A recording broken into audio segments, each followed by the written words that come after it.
Once upon a bedtime, Renny snuggled beneath her starry blanket while her mommy read her a fairy tale. The story was about a kind girl named Cinderella. As the gentle words filled the room like music, Renny's eyes slowly closed. And the dream began. In her dream, Renny found herself as a little girl with long brown curls, living in a grand house filled with sunshine and laughter. Her father, a kind man with twinkling eyes, called her his little star. They played music, read books, and danced together in golden halls. Everything felt warm, safe, and full of love.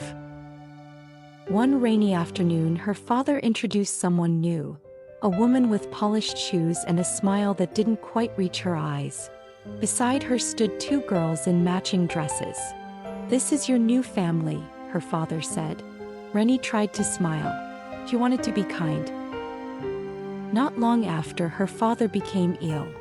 He grew pale and quiet. One morning, he didn't wake up. The house went silent. The warm light faded. Renny stood at the top of the stairs in her nightgown, watching the world she knew vanish.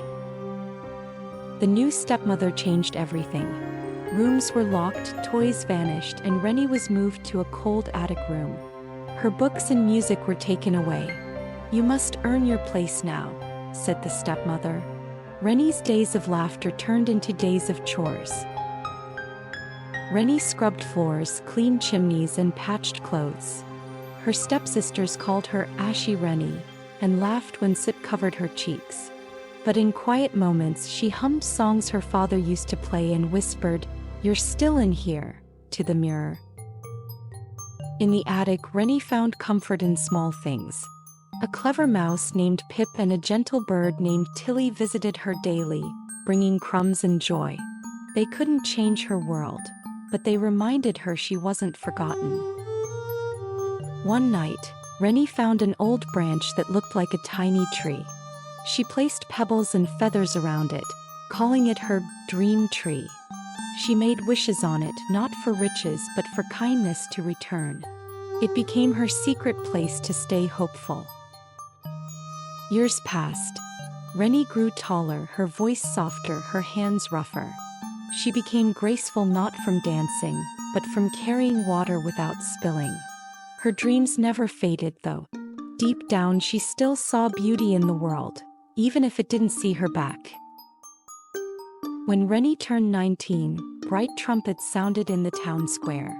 A royal ball was to be held, open to all maidens. The prince would choose someone with a heart of kindness and courage. Renny's heart stirred. Could she still believe in magic? Her stepsisters shrieked with excitement, and the stepmother prepared gowns for them. Renny asked softly, "May I go too?" The room fell silent, then burst into laughter. "You, in those rags?" They left her behind, alone and heartbroken. Renny fled to the backyard, sinking beneath her dream tree. Tears fell on the roots she had tended since childhood. "I tried to be good," she whispered. "Wasn't that enough?" The sky shimmered above her. A glow surrounded the tree. A radiant woman appeared, her fairy godmother. "You were always enough," she said, touching Renny's cheek. "Kindness is magic too." With a flick of her wand, pumpkins and mice transformed before Renny's eyes. Renny's tattered dress turned to a gown of moonlight and stars. Her glass slippers sparkled like crystal snow. Her heart beat fast, not from fear but from finally being seen. The palace glowed like a dream. Guests danced and laughed, but when Renny entered, the room paused. The prince offered his hand, not to the prettiest girl, but to the one who glowed from within. They danced as if they had always known each other. As the clock struck 12, magic rippled away. Renny ran, losing a slipper on the marble stairs. She didn't stop. She had found something more important than a prince. She had found her own light. The prince searched far and wide. When he reached the old stone house, the stepsisters shoved their feet into the slipper, but it didn't fit. Then Renny stepped forward, calm and radiant. The shoe slid on like a breath. Renny didn't marry a prince to be rescued. She became a queen because she had rescued herself. Her first royal act? To open the palace library, garden, and music hall to all children, so no dreamer would feel forgotten. Renny woke in her bed, her blanket warm, her cheeks rosy. A tiny slipper charm lay on her pillow.